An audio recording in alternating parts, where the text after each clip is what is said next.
Bonjour, dans cette vidéo, nous allons nous transformer en enquêteurs. Nous avons un problème qu'il faut absolument résoudre. Nous sommes au tout début du processus et nous cherchons à poser le problème, à mieux le comprendre pour ensuite réagir efficacement. Et pour cela, il nous faut de la méthode. Alors je vais vous montrer un outil très simple et extrêmement bien adapté à ce genre de situation qu'on appelle le QQOQCP. QQOQCP, c'est manifestement un sigle, mais on en a connu des plus explicites. En fait, chaque lettre correspond à une question qu'on va poser et appliquer au problème. Qui, quoi, où, quand, comment, combien, pourquoi. Bref, QQOQCCP pour être précis. Cette vidéo est écrite dans le cadre d'une série sur des outils d'organisation en démarche de résolution de problèmes et à destination d'étudiants de niveau BTS. Mais vous verrez en fin de vidéo qu'il s'agit d'une méthode très populaire et ancienne, polyvalente et applicable dans de nombreux contextes. Alors comme d'habitude sur cette chaîne, vous avez des chapitres dans la vidéo pour sauter directement à la partie qui vous intéresse. Et puis, en description, vous trouvez la liste de mes autres vidéos sur le sujet. Abonnez-vous à ma chaîne et si cette vidéo vous est utile, partagez-la et faites-le savoir.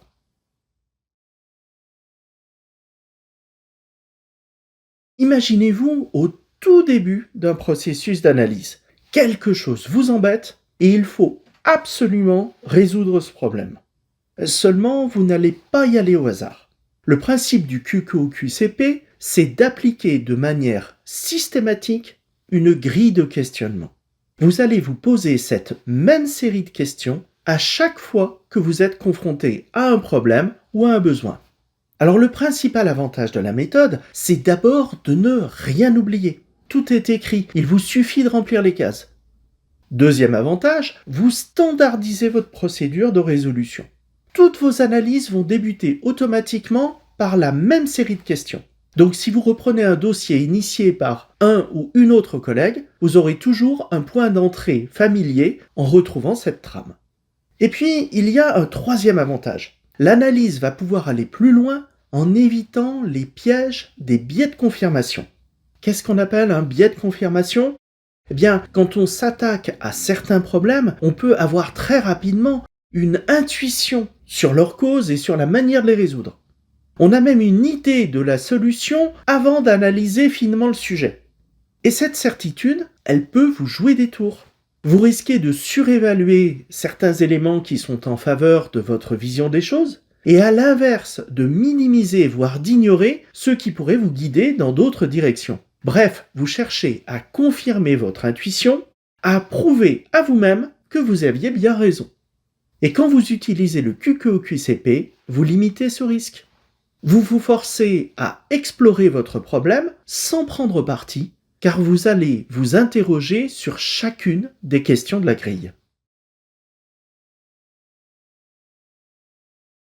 Le meilleur moyen de présenter un QQOQCP, c'est de poser un simple tableau qui recense les 7 questions auxquelles on va devoir répondre.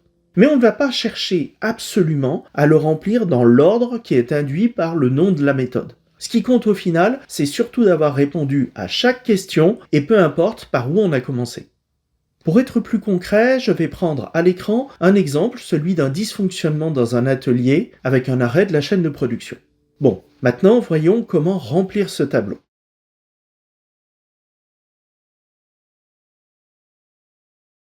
Généralement, c'est par la question du comment qu'on aborde cette grille.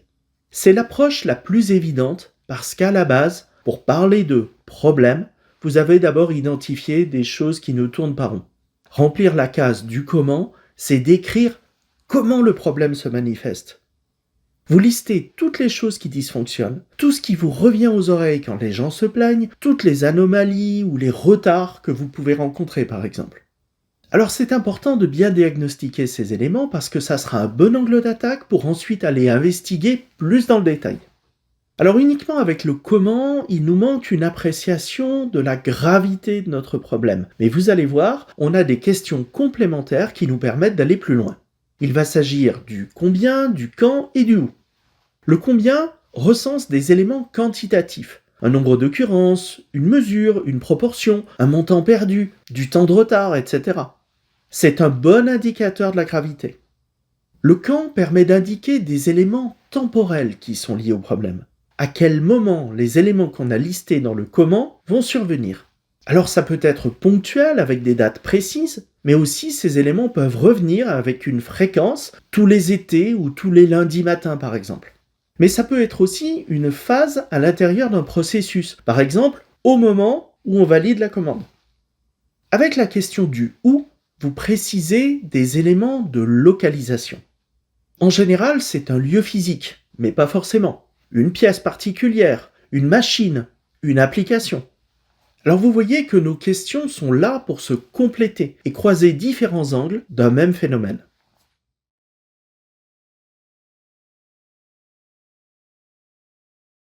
Bon, nous avons déjà répondu à 4 premières questions. Continuons en allant plus loin sur les impacts du problème.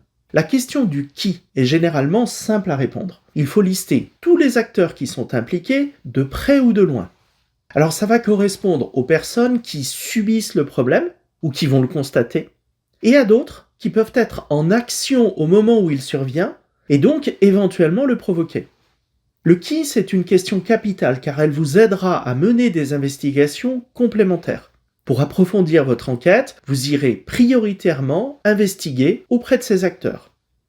Maintenant, passons aux 2 questions qui me semblent les plus délicates. D'abord le quoi. Il faut tenter de définir globalement quel est le problème. Ça revient un peu à lui donner un titre détaillé, une sorte de pitch ou de résumé en quelque sorte. Mais attention quand même à ne pas présumer des causes. Contentez-vous de définir ce qui vous embête. Basez-vous sur les faits principaux et trouvez une formulation synthétique pour englober ce à quoi on est confronté. Et on va terminer avec la question du pourquoi. Alors, souvent, le pourquoi n'est pas si simple à décrire parce qu'on a plusieurs axes de réponse possibles. La tentation première, c'est de chercher des causes. Pourquoi est-ce que le problème survient? Alors évidemment, c'est le but à terme, mais il est trop tôt pour ça. En termes de méthode, ce n'est pas au stade du QQOQCP qu'on doit analyser les causes et encore moins trouver une solution. On aura d'autres outils pour ça dans les phases ultérieures. Ce que j'attends de mes étudiants au début d'une analyse, c'est d'abord d'expliquer pourquoi c'est un problème, quelles conséquences il va générer si on ne le résout pas et pourquoi il est important de le traiter. En fait, le pourquoi, c'est un peu ce qui découle du quoi, ce qui se cache derrière le problème, les risques associés qui justifient notre travail d'analyse et les bénéfices attendus avec les solutions qu'on va proposer. Par exemple, j'ai un problème qui se manifeste par un arrêt brutal sur la chaîne de production, c'est lié à une machine et à une pièce qui a cassé, et mon pourquoi, la raison qui me pousse à le résoudre, c'est d'éviter de bloquer la production, mais aussi les surcoûts que ça va engendrer, ou encore un risque de blessure des personnes qui opèrent sur la machine défectueuse. Ça y est, notre grille est remplie, et on a de bonnes bases pour passer à la suite de notre travail de résolution. Alors sachez qu'on peut rajouter quelques questions complémentaires selon votre contexte. Par exemple, on peut s'interroger sur nos moyens, donc sur les ressources dont on dispose ou qui seraient nécessaires. On peut aussi approfondir le contexte avec la description d'antécédents ou d'un cadre général économique, technique, qui peut permettre de mieux le comprendre. Mais franchement, tout ça peut attendre la phase de recherche des causes et d'analyse de l'existant qui doit normalement survenir dans une démarche de résolution de problème. Autre option possible, on peut tracer une grille plus complexe qui croiserait certains éléments comme sur cet exemple avec des quoi, qui, où, quand, comment pour lesquels on rajoute systématiquement du pourquoi et du combien. Tant que vous répondez aux questions principales, c'est à vous de juger ce qui vous est utile.